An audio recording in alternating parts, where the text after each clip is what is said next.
Los hijos que el dios Sol envió a la Tierra para fundar un imperio se extinguieron hace 500 años. Pero la gloria de su civilización ha logrado perdurar hasta nuestros días como un testimonio de su grandeza. En los albores del siglo XV, los incas formaron el único y más poderoso imperio que ha existido en América del Sur. Un estado militar y religioso tan bien organizado que todavía hoy causa admiración a los historiadores, quienes continúan buscando respuestas a las numerosas preguntas que se hacen sobre ellos. ¿Quiénes fueron los incas? ¿Dónde se originaron? Desde su aparición como una pequeña tribu errante, casi perdida en la inmensidad de los Andes, hasta su transformación en un avasallador imperio que ejercía dominio sobre la mayor parte del continente sudamericano, los incas están rodeados por un halo de misterio. No conocieron la escritura ni la rueda, y nunca recibieron influencia de otros pueblos más allá de los Andes. Sin embargo, en el centro de la geografía más difícil del planeta, supieron construir una sociedad rica y justa, que llegó a gobernar a más de 10 millones de habitantes.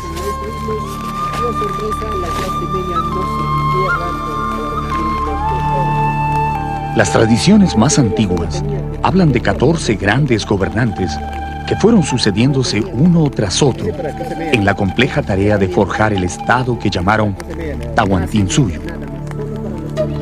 Desde Manco Cápac, el héroe fundador, hasta Atahualpa, el último de sus emperadores, los incas fueron uno de los pueblos de más rápido crecimiento que ha existido en la historia.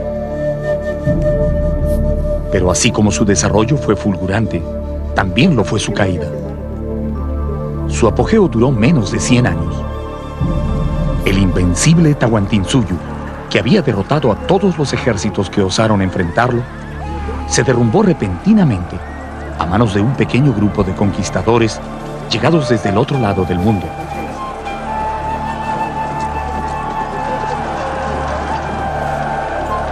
¿Quién fue este pueblo tan brillante en la arquitectura, tan invencible en la guerra y tan devoto en su culto al dios Sol?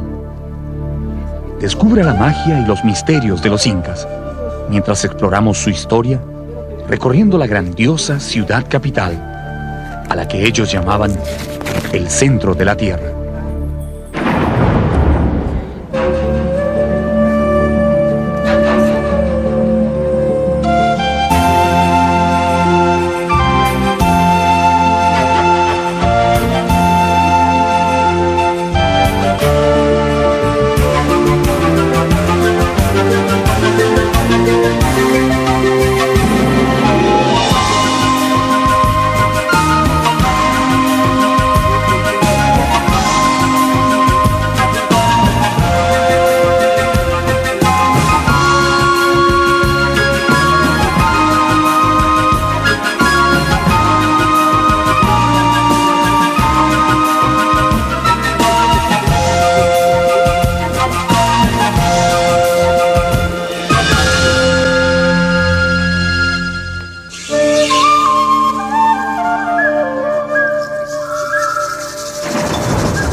La leyenda más difundida sobre el origen de los incas cuenta que el dios Sol, compadecido de la situación en que vivían los hombres, envió a la tierra a sus hijos Manco Cápac y Mama Ocllo para que fundaran un gran imperio y enseñaran a los humanos las técnicas de la agricultura, la ganadería y el tejido.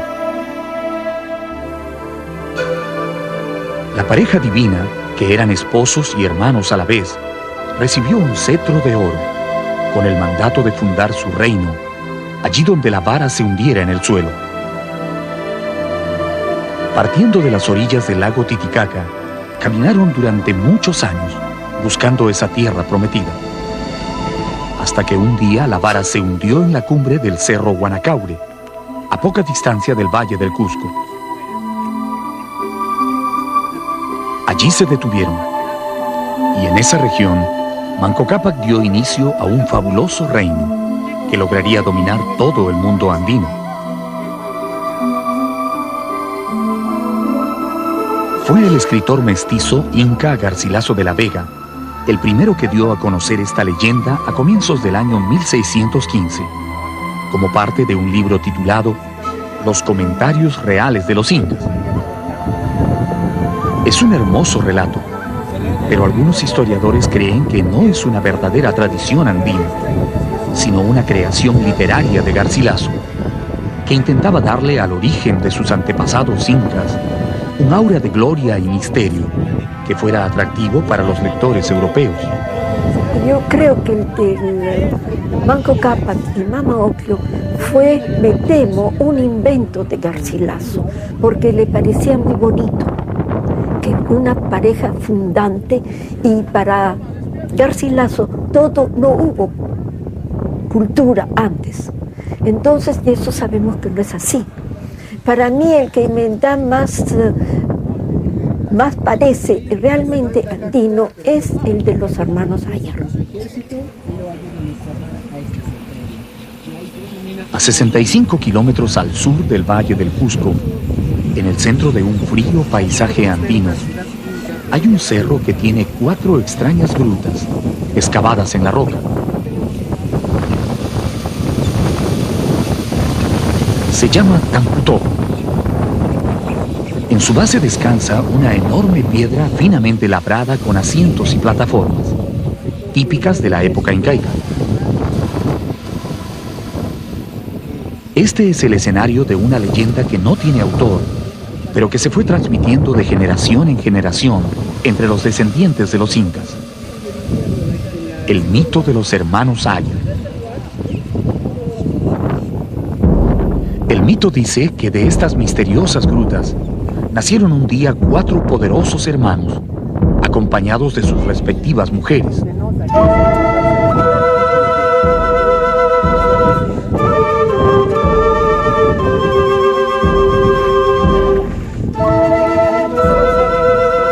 Los hombres tenían poderes mágicos. Uno era capaz de volar y otro podía estremecer los cerros con el disparo de su onda.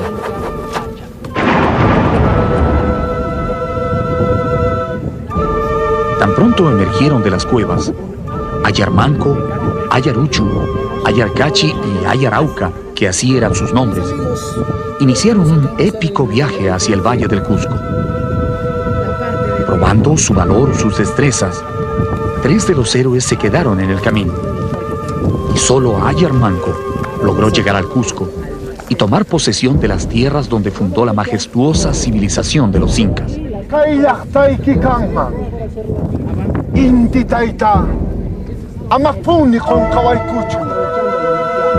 Esta leyenda es la que más entusiasma a los historiadores que estudian el nacimiento de este pueblo, porque menciona lugares y sitios que hasta hoy existen y que todavía son muy respetados por los habitantes del Cusco. Sin embargo, el verdadero origen de los incas continuará perdido para siempre en el misterio de los tiempos. Lo único que queda claro en los 2 relatos es que la etnia de los incas no fue oriunda del Cusco, sino que llegó a esa tierra después de una larga travesía. La mayor parte de los estudiosos suponen que no fueron oriundos del Cusco. Ellos vinieron de otra parte. Inclusive algunos dicen que eran puquinas, otros que eran aymara. Y por último, quechua hablantes. ¿Pero qué quechua? No se sabe. Y los cronistas explican que vinieron e hicieron pacanas, quedándose varios años en distintos pueblos, buscando un sitio fértil, idóneo para establecerse. Pero ¿cómo fue que un pequeño grupo, llegado desde otro lugar de los Andes, logró apoderarse de las mejores tierras y luego someter a todos sus vecinos hasta formar un imperio? Entre todos los gobernantes incas, hubo uno que soñó con un destino más grande para su pueblo. Cuando él llegó al poder, los cusqueños dejaron de ser una aldea para convertirse en un pueblo que marcaría una profunda huella en la historia.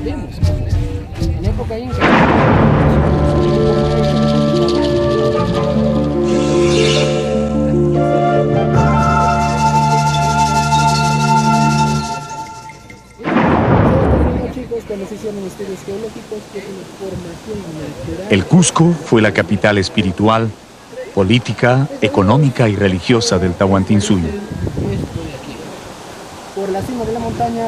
Aquí vivieron desde los primeros años de su historia los gobernantes incas, junto con sus familias y la clase dominante. Desde aquí salieron los ejércitos imperiales a conquistar las 4 esquinas del mundo. Y también de aquí se difundió a todo el imperio el culto al dios solar.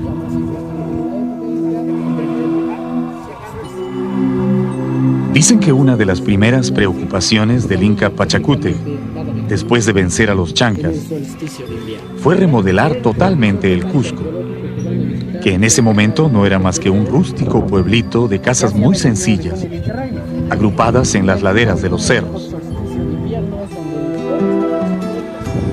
Pachacútec diseñó la nueva ciudad, dándole la forma de un gran puma, el animal sagrado de los pueblos andinos.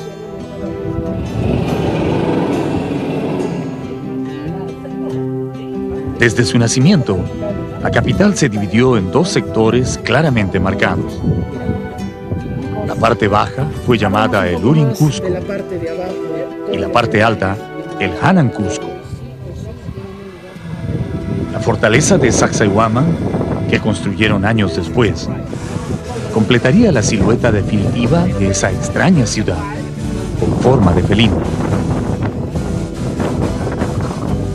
A partir del Cusco, los incas proyectaron sus dominios hacia todas las tierras vecinas. Y conforme el imperio fue creciendo, se dividió en 4 provincias o regiones administrativas que ellos llamaron Suyo.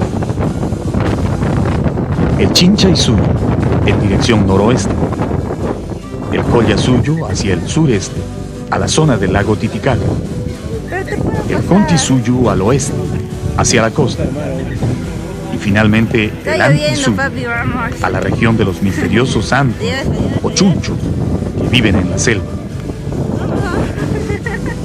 Los 4 suyos reunidos formaban el Tahuantinsuyo, cuyo centro era el Cusco.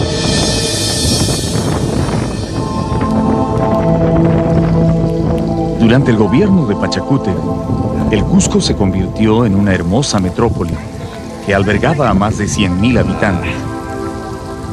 Sus calles, palacios y plazas bien delineadas causaban la admiración de los visitantes que llegaban desde las más alejadas regiones del imperio. Pero dicen que era el templo del Coricancha lo que más atraía a los foráneos. Según los cronistas, fue Pachacútec Inca Yupanqui el que mandó construir este santuario dedicado al dios Sol, y el que lo dotó de tantos adornos y objetos de oro y plata, que el pueblo lo bautizó con el nombre de Coricancha, que en quechua significa recinto de oro.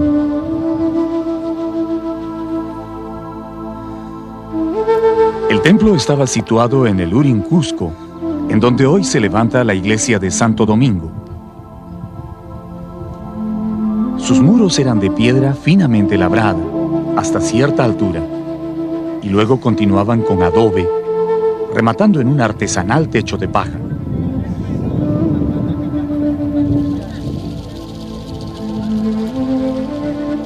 Los primeros europeos que vieron este edificio al llegar al Cusco quedaron deslumbrados por las riquezas que guardaba en su interior. Cuentan que las paredes estaban adornadas con láminas de oro puro, hasta donde llegaba la piedra, y que en cada hornacina había ídolos y objetos rituales primorosamente trabajados en oro y plata nativa. En el lugar más sagrado de este recinto, el Inca ordenó colocar un disco de oro macizo con la representación del dios Sol, ubicando a su derecha la imagen del rayo y a su izquierda al dios Huiracocha, el creador del universo. A partir de entonces, el Sol dejó de ser una divinidad exclusiva del grupo de los incas para convertirse en la religión oficial de todo el imperio. Curiosamente, a pesar de que el templo estaba totalmente dedicado al culto del sol, Pachacútec mandó que en el Coricancha también se custodiaran los ídolos y huacas de todas las provincias conquistadas en los 4 suyos. Así, cuando un pueblo era sometido al imperio, su ídolo principal se trasladaba hasta el Cusco y quedaba depositado en el Coricancha. Allí se le respetaba y ofrecía sacrificios, pero también podía ser usado como un arma política cuando algún pueblo vencido se atrevía a rebelarse. Estaban ubicadas según cómo se habían sido conquistadas, y también uno de sus curacas duales también tenían que estar ahí. Y eso es para, en caso de rebelión, castigaban a la huaca y al curaca. Y muchas rebeliones se evitaron de temor a que la huaca local de un pueblo fuese castigada severamente. ¿Podríamos decir entonces que los incas guardaban como rehenes a los ídolos de los pueblos conquistados? Así es, eran rehenes, y sus señores también. La sala de sacrificios del Coricancha está ocupada por una sola roca de granito, tallada con 4 puntas, que recuerdan los 4 suyos del imperio. Sobre esta piedra, el sumo sacerdote sacrificaba una llama negra en los días más sagrados del año, invocando la protección del sol para el Inca y la familia real.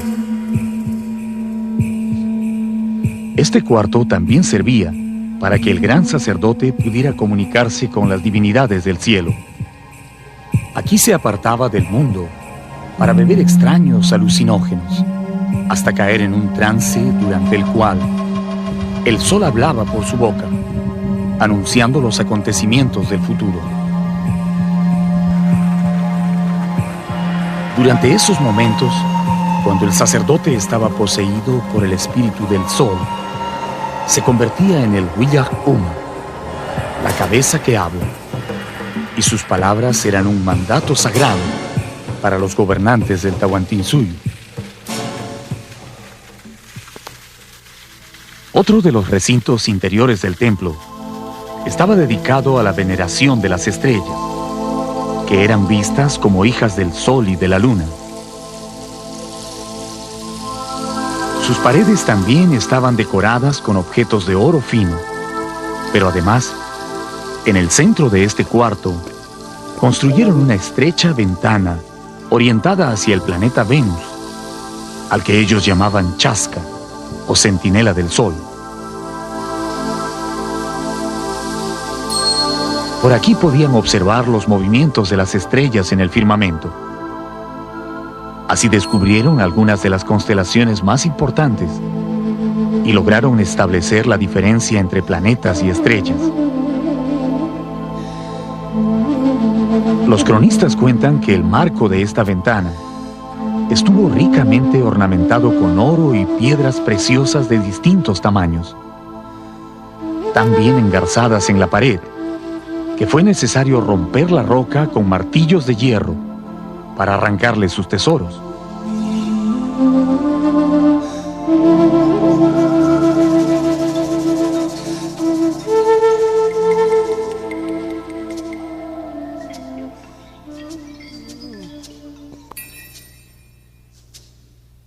En los años posteriores a la conquista, los sacerdotes dominicos que se instalaron en el Coricancha mandaron cubrir los muros incas con una gruesa capa de yeso, sobre la cual pintaron diversos motivos religiosos.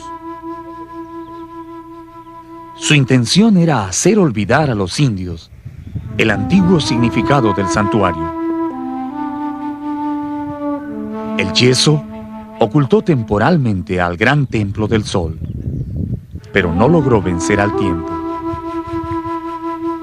Después de medio milenio, la cobertura colonial casi ha desaparecido totalmente, pero las piedras se mantienen tan firmes como las dejaron sus constructores.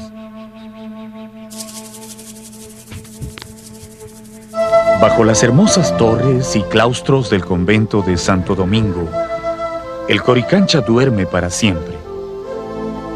Sus recintos están vacíos y silenciosos, pero aún guardan el recuerdo de los días de gloria del Tahuantinsuyo, cuando el Inca se paraba en el patio principal y llenaba esta pileta de roca con la chicha sagrada,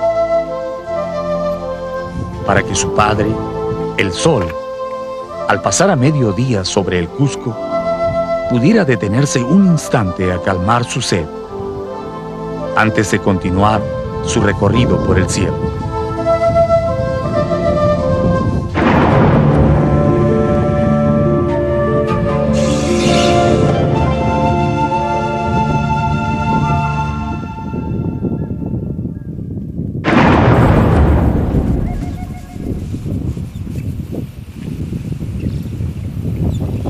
El Cusco es la ciudad viviente más antigua del continente americano.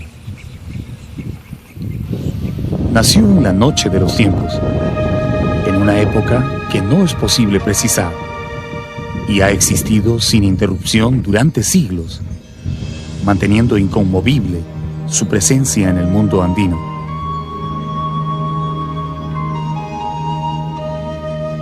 Asentada en las alturas de la cordillera de los Andes, a 3.350 metros sobre el nivel del mar, el Cusco ya era una ciudad con más de 200.000 habitantes, cuando los conquistadores españoles la vieron por primera vez en el año 1533.